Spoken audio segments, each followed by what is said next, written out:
We've shared drama, romance, heartbreak, and far too many tea breaks with the Crawleys. But even after all these years, there are secrets hidden in the grand halls of Downton Abbey that most fans have never heard. Was the story inspired by real events? Why did the cast's costumes smell worse than the scandals downstairs? And what really made Dan Stevens walk away at the height of the show's fame? Let's uncover the truth behind the world of Downton Abbey, where history, fiction, and elegance collide. A world shaped by history.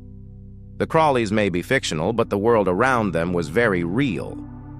The series unfolds across the early 20th century, covering everything from World War I to the Spanish flu. Every storyline, every costume, and every moment of social change was grounded in real British history. Creator Julian Fellowes once explained that historical accuracy wasn't optional, it was essential. He wanted audiences to feel that the people, customs, and events of Downton could truly have existed. Even if you've never studied the era, it feels believable because the show captured the rigid social structure of the time, the clear divide between the nobility upstairs and the hard-working staff below. Each character's story revealed how society's rules shaped their lives, love, and ambitions. Take Thomas Barrow, for example, a man forced to hide his sexuality in an age when being gay was considered a crime. His pain wasn't just fiction. In early 20th century Britain, same-sex relationships between men were illegal. His loneliness and fear mirrored the struggles of countless real people of that time. Love, status, and scandal before the series even begins. We learn that Lord Robert Crawley married Cora not for love but for her wealth. She was an American heiress, and while affection grew later, the marriage started as a business deal. It might sound cold, but in that era, many noble families had titles without fortunes. To keep their estates alive, they often married into money, especially American money. These social pressures continue to shape the Crawleys in the upcoming finale, where Lady Mary's divorce sparks a major scandal.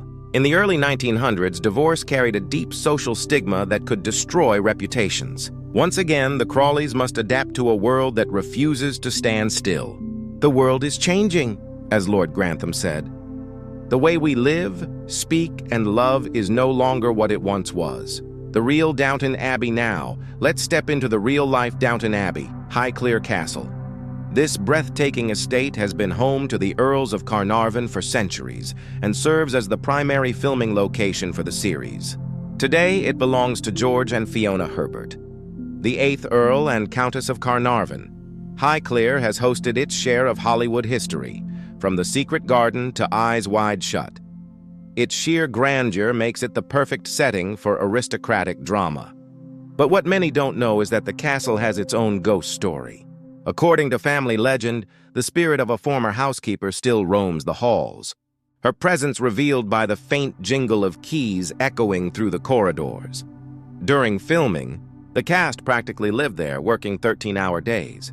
The Carnarvons themselves unlocked doors at dawn and locked them again each night. The crew even left a dent from a dropped lighting boom on the very first day, a scar still part of the castle's history. Lady Grantham's character was inspired by a real woman, Lady Almina, the daughter of a wealthy banker whose fortune saved the Carnarvon family estate. While the upstairs scenes were filmed in Highclere itself, the servants' quarters were recreated on a studio set.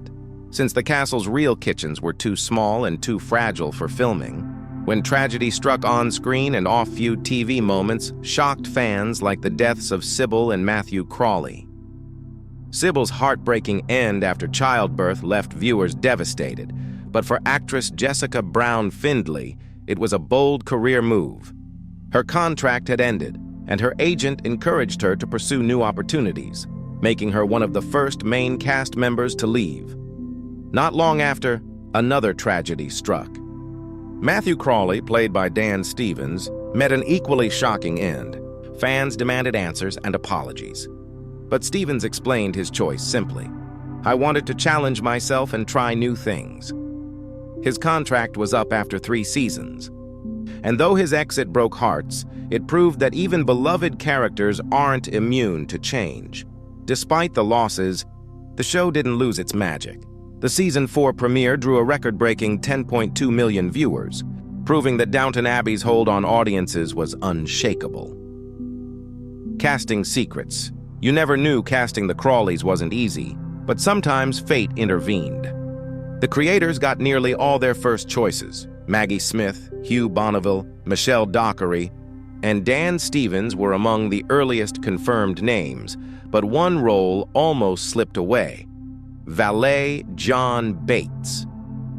Creator Julian Fellows wanted Brendan Coyle after seeing him in North and South. Yet the studio hesitated because he'd appeared in another period drama on a rival channel. Thankfully, they took the risk, and Coyle became a fan favorite. Laura Carmichael, who played Lady Edith, almost missed her audition entirely. She was performing 12th Night on tour and nearly turned down the chance to read for Downton.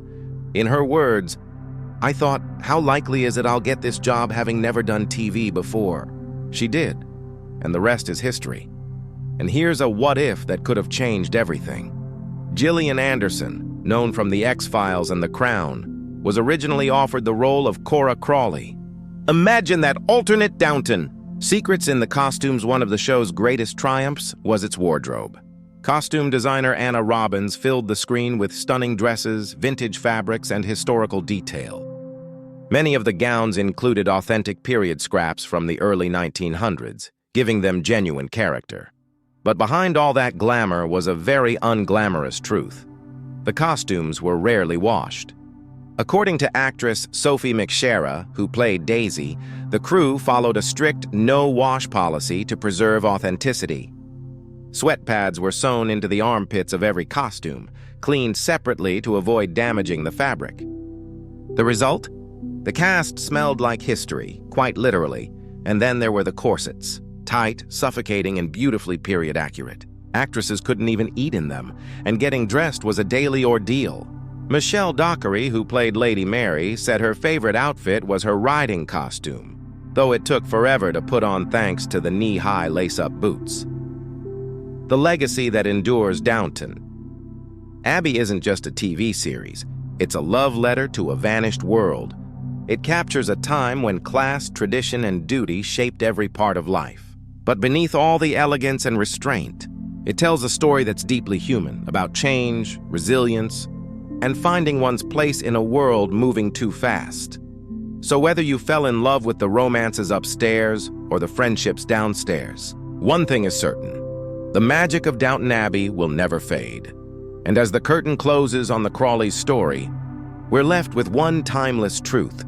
Some houses may grow old, but the stories they hold never die.